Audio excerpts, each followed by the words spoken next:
Welcome to this week's edition of New York Now. I'm Dan Clark. A major reopening of New York State is coming later this month. That's according to Governor Cuomo this week. Starting May 19th, the state will lift capacity restrictions at most businesses like stores, gyms, hair salons, and other places. But people will still have to distance at least 6 feet at those places, so it's not totally back to normal. And all of this is a result of some pretty good news when it comes to COVID. At the start of this year, New York had a COVID-19 positivity rate of more than 8%. That's now down to less than 2% on most days. And hospitalizations have gone from close to 9,000 in January to less than 3,000 now. At the same time, about half of all New Yorkers have now received at least one dose of the COVID-19 vaccine. So the news is good. And Governor Cuomo said this week that he wants to seize on this moment and create a sort of New York renaissance. We think there's a moment of opportunity here, and we're going to build a totally different New York. We're going to reimagine it. We're going to renew it. It's going to be a New York that never existed before. And we're going to take this moment of reset internationally, and we're going to use it to our competitive advantage. Of course, Governor Cuomo is also facing multiple investigations over sexual harassment, the state's handling of nursing homes, and a lot more. So things are very complicated and way more complicated than they sound. Let's break it all down with this week's panel. Karen DeWitt is from New York State Public Radio. Hey. Marina Villeneuve is from the Associated Press. Thank you both for being here. You're welcome. So let's start with the reopening. I want to go to you first, Marina, about the reopening. It's scheduled for May 19th, and we're looking at capacity lifting. What's been the reaction to that? Yeah, the governor, in the past couple days, he's been announcing that, the subway is going to come back to 24-hour-7 operation. And he's also said that, the Yankees and Mets are going to be offering free vaccinations if you go to a game, free tickets if you get vaccinated at a game. But there's been a lot of questions about sort of the substance about a lot of these reopening plans. He's said that it could be easier maybe for even some businesses perhaps to reopen if they only allow vaccinated people in, but is that legal? I don't really understand that. That's a question that I have about that. Yeah, that is a big question. And the governor kind of answered that the Yankees games because someone asked, well, if you're unvaccinated, you have to sit in a seat where you're separated from people. And he said, well, there's no law that says you have to sit next to somebody.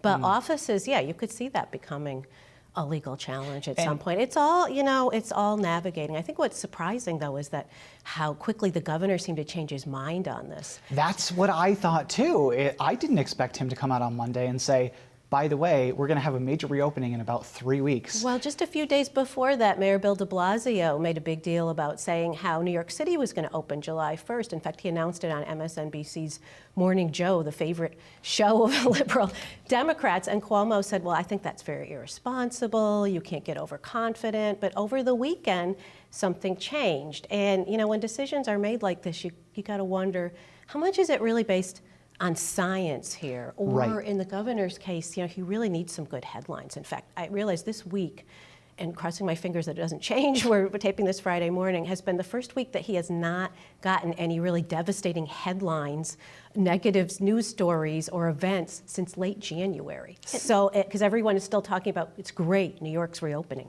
Yeah, and just like just one point on when the governor was talking about how businesses no longer have to have these capacity restrictions. There's a lot of questions about the new rule, which is just going to be based on if you have enough space for social distancing, and it's kind of unclear if it's going to make that big of a difference. Yeah, because for restaurants, they still have to have tables 6 feet apart, and especially a New York City restaurant, which I remember in the before days, you're shoulder to shoulder with people. They're not going to be able to open 100% capacity if they have to have tables 6 feet apart. And also, how does the public feel? If some people are vaccinated, do they want to go in a place if they know maybe other people aren't and I'm next to them? So it's a lot of questions. Right, and I think he was kind of indicating that there was going to be a phased reopening of some sort, and in conjunction with Connecticut and New Jersey, which he said we did with the close down, which isn't totally true. So I guess we'll have to see if after May 19th, what the timeline looks like after that. But Karen, I think you make a great point. I'm really curious about the science behind this, and I'm wondering if Democrats in the legislature are also thinking about the science behind it, because as we know, they have the power now to change his directives a lot more freely than they did before. I guess, but I think politically nobody can go backwards and close things Yes. down unless the rate of infection spikes. And we should mention that it is coming down. It's the lowest it's been since late October before the holiday surge, although the vaccination rate is slowing, hence all these incentives. There's one locally, Albany, at the Crossgates Mall, a state vaccination center, and I guess you get free coupons to go shopping afterwards if you'll show up and Why get a couldn't that vaccine. happen when I was getting my vaccine? Okay, all right. I'm trying not to go there either about that. You know, why did I try to get one so early? Yeah. I could have got free baseball tickets. I know. Speaking of politics, we have a very big national story out right here in New York, which is always never a surprise, really. Congresswoman Elise Stefanik is making a play for the conference chair of the House and the GOP. She is challenging Liz Cheney, who is not a favorite of the Republican Party right now. Karen, what's going on here? Because this was out of the blue for me. I didn't realize that she was moving towards this. I guess Yeah. we all, I think, know that Elise Stefanik has higher ambitions. Right. But I didn't quite think it was going to take this path and so quickly. Well, she's probably going to get it too. Right. Because Liz Cheney is very unpopular because she's going against President Trump. You know, a lot of us, I think, viewers of this show, most people think the country's moved on from Trump. We don't see him. He's banned from social media. But within the Republican Party, he's a powerful figure. And you really need to say what he currently believes in order to get ahead. And Elise Stefanik has really signed on with Trump ever since the impeachment, which seems like a long time ago, way back, the first impeachment way back in the fall of 2019. So she was somebody who, she didn't go to the 2016 Republican convention, she wouldn't mention Trump's name, and something changed for her in like about 2018, 2019, when she saw Trump's power, I guess, and decided, you know, I better get on board, he may be a way for me to get ahead. And we're kind of seeing that play out now. Right, it's really interesting with her because when she was elected, she was really considered to be a middle-of-the-road, moderate Republican from the North Country. This is a district that was once represented by Bill Owens, a Democrat, and I think that everybody expected her, given her age, that she was going to be really like more of a John Katko style politician. In recent years, as you mentioned, though, she's really gotten behind the former president and his supporters. And I don't really know the reason for that. And I'd be curious to know where that shift happened, because Politico reported either yesterday, sometime this week, Karen, you sent me the story, that part of the former president's base actually does not like her because of how moderate she was before. Yep, and her track record in Congress is, according to them, worse than Liz Cheney's. Even she's voted against the president.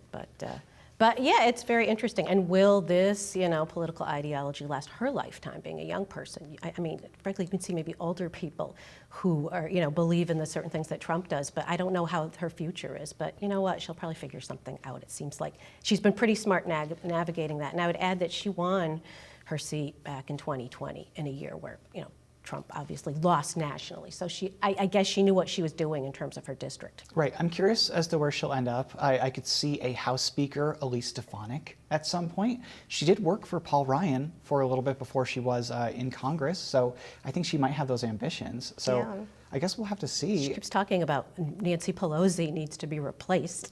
I think she She's says saying, Nancy Pelosi needs to be fired. well, that's true, but maybe she's saying, yeah. I can take that job. Yeah, and definitely over the last year, she's become really outspoken when it comes to New York's handling of nursing home outbreaks, and she's also been trying to increase the number of female Republicans who are elected as well, and that's been a sort of focus for her. And she's also come out as kind of a national leader against the governor, right? Right. No, she seems to have dropped off on that recently, but she was just trolling him on social media. He's the worst governor in America, and she does seem to have eased off on that because she was mentioned as a potential candidate for governor. I'm thinking if she gets this job, not. Not. This is a better job. Exactly. Marina, we have about 30 seconds left. Anything interesting coming up in the legislature? I think one bill that's going to be working its way through the legislature is a bill to tweak this law that passed to make it easier for people to visit loved ones in nursing homes. There is a lot of concern from nursing homes about that law conflicting with federal law.